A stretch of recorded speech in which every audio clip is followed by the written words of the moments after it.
What's up, my dudes? We got the track review of AMX Nightcross. Oh shit, that's not the name of it. Yeah, it is. Just kidding. AMX Nightcross. This is made by MX77. So yeah, I actually really enjoyed this track right here. This is definitely a whole different kind of design of a standard typical cookie cutter type of track. It's quite the unique little thing he's got going here. It's kind of got like a local feeling, but at the same time it's like bigger jumps but motocrossy elements, so it's somewhat of a hybrid design going on here. So it was a cool change up, man, for sure. I love tracks like this that you don't feel like you're just on a cookie cutter supercross track with one big triple, two rhythm sections, double, double, double, or triple, triple, triple, and then a whoop section, and then a finish line. Like every supercross track has that. So it's nice to hop on something like this. Just feels a little bit different, a little more unique, even though it doesn't get too crazy with any of it's not like super, super motocrossy. I think it's more of just a supercross track with a couple of big tabletops on it. It's not really like motocross, really, as far as like the straightaways and the corners and roughness and ruts. Not really like a motocross track, you know what I'm saying? So it does still keep a lot of that supercross kind of feel to it, but yeah, man, thought it was a cool track. Got the skybox on it, definitely looking good here, and that's a big old jump right there. But the thing about the big jumps on this track is they're like very safe big jumps, you know what I'm saying? They're not like janky big jumps, which is a totally different you can make super big jumps in MX Simulator and make them super, super hard to hit. Like, for instance, on my Lunar Oasis track and shit like that. Certain tracks that it just the way you build them makes them damn near impossible to either like judge the speed you have to be on it, or to angle the bike properly, or to get enough air or whatever, right? Sometimes with big jumps you can make them like way harder than they really need to be, and I've done that on more than a couple occasions. I'm not scared to admit it, you know what I'm saying? But even though this track has a couple of bigger jumps, kind of that fun factor, like woo, I'm really jumping in the air, like 100 plus foot jumps here and there, they have a very safe feeling to them. They have a very very consistent feeling every time you jump off the face of it. You don't really feel like you're going to jump something too far, or even if you come up short, it's not like it's going to just instantly pop you off the bike. Doesn't really feel like. So it's got that nice little balance of, there's just an easiness to it, even though the jumps do feel fairly big. So it just kind of has that fun flowing big jump, but not too difficult kind of feeling to the whole track. So pretty cool corner right here. You can hit it pretty hard and huck, double huck over the, basically plumb over that one tabletop right there, and you land on top of the other tabletop and come off of that. Now on the finish line jump, there's a way you can jump. I don't know, that's a bit of a weird little section he made there where he kind of like, that was the one place where he rutted up the face of it. Now right here you can get real tricky with, kind of cutting in and out between some of these lines, kind of going inside, skipping that little section back there, unique section. It's got like a kind of a dope. There's so many freaking things you can do with supercross tracks or motocross tracks or any kind of track that you ride on with a dirt bike. There is so many different kinds of sections and obstacles that people hardly ever put on tracks, man. You can be as unique as you want to be with it, and that's something I always try to push to everybody when they're making custom tracks. It's like, dude, don't be so caught up in that little box of thinking you've got to make something that's like super realistic, or it's it's like fitting all these like super strict guidelines of what a supercross track is, or really trying to be too much like a replica design track. I like when people come in here and it's like something they just something they kind of dreamed up in their mind, and then just kind of made it come to life on a track. It makes it a lot more memorable, makes it a lot more of a feeling like, man, that was actually a really fun track. I remember that, instead of just like going into the file cabinet of the 10,000 other cookie cutter supercross tracks that you've rode on before, right? So you get kind of that more of a remembrance of the track. But I don't, something about this track, I like the atmosphere of it, like with the skybox, but then the lights. So it's like everything's kind of got this like super blue haze to it off in the distance, but then you got the lights on it, and then the dirt color, but then the way the off-track tough blocks are being blue.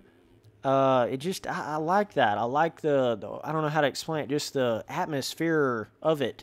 just kind of has a cool feeling. Couple trees here and there. Nothing too crazy off-track wise. And obviously,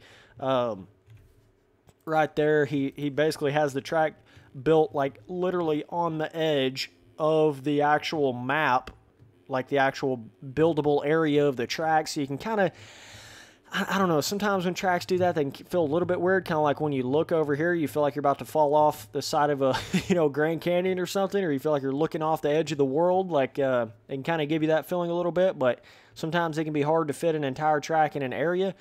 I'm really surprised this is like a really small area of a track that he's actually built. Wow, I didn't even mean to pause this in that whip, but looks damn good, boy. But almost wrecked it. But you like to spin around, boys? Woo! Saved it. So yeah, basically, let me see how to explain this. Let's go like this. Zoom this puppy out. So this is not, obviously, this is not the biggest, like, map area you can have on a custom track on MX Sim. This is actually pretty freaking small right here. This is about maybe 1/4 of what, or even less than what a map size can actually be on MX Sim. Probably like 1/4. So he's probably just went in there and changed the dimensions of the actual editable area of the map and made it smaller. And that's why basically his off track is basically just skybox. You know what I'm saying? There's nothing out here. Like he's cut the actual track just completely off on the edges, which I don't know. It looks okay when you're like right here, right? Doesn't look too bad. It's like no big deal. Looks okay. But like I said, in those certain occasions where you're right on the edge, like right here, it can kind of give it a bit of that weird, unrealistic feeling. So, but it's also a way to save lag that you might potentially have. You can cut down on having to do all that like off-track scenery and shit like that. So it's just a different... Let me see if I can talk, boys. It's just a different way to kind of make a track, do it like that. There's all different kind of little techniques and strategies you can use to basically like try to save as much size of the actual track, like, megabytes wise. You can save as much as you try to save, not put as many decals, as many objects. That's really the goal, is trying to put it the least amount of that you can, but not suffer too much visually and not suffer too much atmospherically on the track, still keeping the realism, still keeping all that. Because, I mean, if there was no such thing as, like, lag potentially happening on the track from putting too much on it or whatever, then we would all just go crazy deep with our, decals, objects. We would just keep going on all that and just put an infinity amount of it on our tracks, and they would look amazing, right? But the fact that there is that lag when you put too much stuff on a track, it makes it where you have to, you have to be able to balance that. It's definitely a bit of a balancing act there. So either way, there are a couple of areas where there's like inside little rut berm type things. Not really just like small ruts or roughness. All your jump faces are pretty much smooth other than that one. This jump right here is a hell of a lot of fun, dude. I really like the way you made this. Like, man, I feel like that jump face has that perfect balance of smoothness, but it's not over smooth.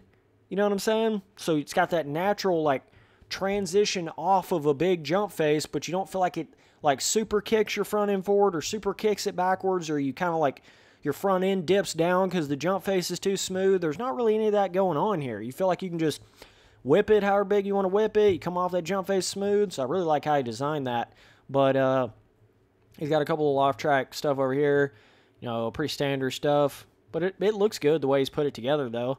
He's basically made it look really, really good with not all that much stuff over here. So not bad, dude. Not bad. Definitely comes together as an overall track. Pretty cool little area right here where, you got a little on-off tabletop section, but it kind of angles back to the left, so you got to kind of know how that is. And it's fun going through these jump sections over here that are like bigger tabletops, bigger kind of tabletop-y, like triple-y combined type sections. This jump over here is a lot of fun to hit, pretty big. So yeah, it's a fun big jump, but still pretty easy style track right here, man. Nice big berms in the corners. You can rail up those. So yeah, overall, I'm going to give this thing probably like I'm going to give it an 8. And I'm going to say the difficulty is Probably looking at like, I don't know, maybe, even though it's got big jumps, I'm still going to say it's easy difficulty. I really don't think this track is hard at all. It's just got a lot of fun, huge jumps and the dirt just has a bit of a softer feel to it somehow. I don't know how it has that, but a bit of a more almost sandy, but not really, but kind of that, softer dirt. Doesn't feel like you're just instantly going to pop off when you land. So that's nice. But yeah, man, either way, appreciate you guys watching all the videos. Later, dudes.